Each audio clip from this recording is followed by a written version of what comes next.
আবৃত্তি করছি কবি আল মাহমুদের লেখা কবিতা নোলক। আমার মায়ের সোনারে নোলক হারিয়ে গেল শেষে, হেথায় খুঁজে হোথায় খুঁজে সারা বাংলাদেশে।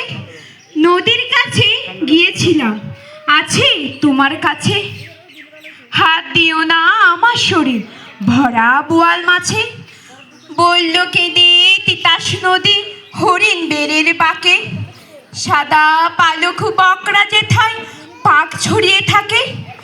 জল ছাড়িয়ে দল হারিয়ে গেলাম বনের দিক, সবুজ বনের হরিণ দিয়ে করে রে ঝিকমিক।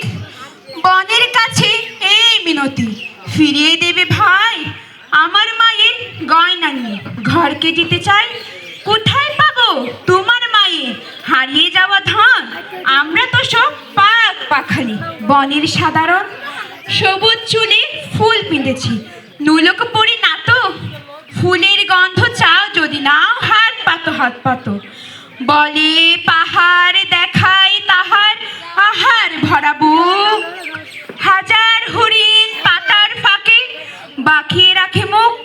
এলিয়ে খোপা রাত্রি এরেন ফের বালারাম পা।